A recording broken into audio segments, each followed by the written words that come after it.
I'm back. I just dropped my book. Look, it's huge. Principles, Ray Dalio. What I love randomly about his book is it comes with really cool little placeholders there, high quality. Kudos to you, Ray, for doing a high quality book. But one quote I want to share with you from this book that I love is he says, "It seems to me that if you look back on yourself a year ago and aren't shocked by how stupid you were, you haven't learned much." I love that outlook, right? We should always be learning, challenging ourselves. And when you look back, are you thinking, I'm the same amount of smart and skilled that I was a year ago?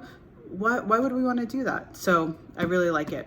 The next book that I have, John has my copy of this, if you guys are interested, but is a recommendation from Nico. And I also gave out a lot of copies of this, and it's The Dark Side of the Light Chasers. And while it does get into some, very intimate issues with people and their psyche, what I love about it is it takes this concept that Glenda has been preaching for a long time, and that what annoys you in other people is actually a trait that you have. That's a very helpful thing to know.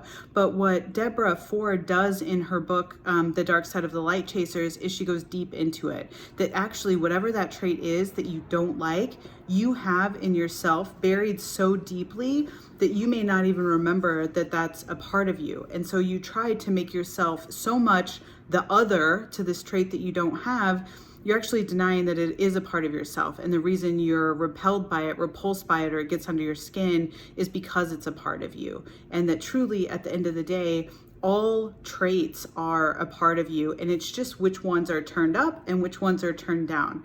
The other thing that I like that she said is that most of the time people are using their superpowers, but the problem is they're turned up to 11, right? They're just a little too high, a little too obnoxious, a little too ambitious. So if you can take your superpowers and realize kind of what level they're at and dial them back a little bit, that may help you when you think that you can't be yourself or you're getting resistance to being how you are.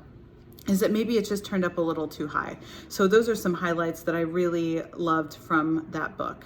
The next book that I would like to recommend, which you guys know this as well, is The Art of Learning.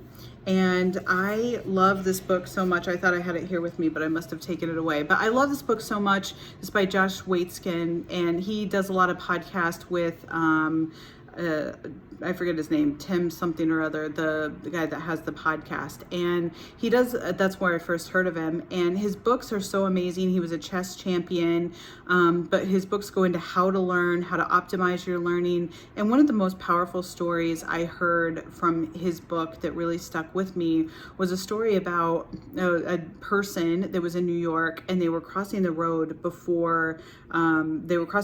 and a taxi cab came and got really close and almost hit them.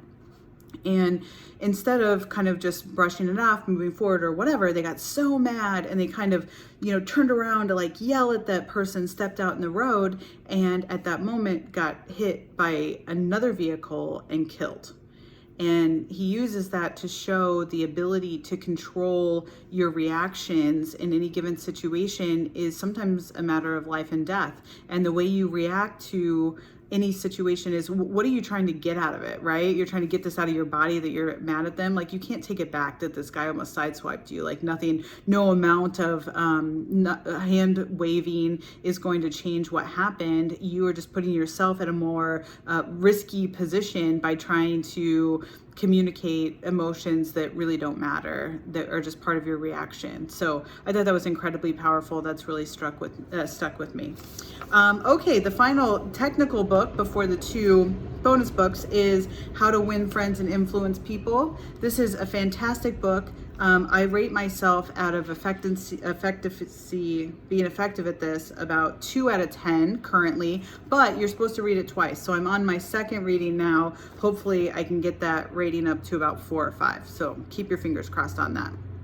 The first bonus book I want to recommend is if you are home with people and have not read this book, The 5 Languages of Love can be delivered to your house. Learn how people speak their love language. Everyone wants to speak their love language to someone else, but that means that they may not understand what you're doing. So if you have not read it, there's lots of tools online.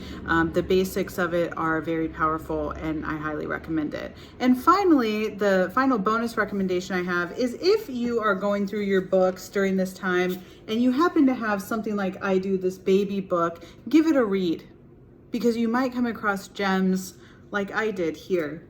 Under baby special personality, Glinda writes under mom's notes, the most stubborn baby wants everything just so, and she thinks she's the boss, yet very sweet and precious.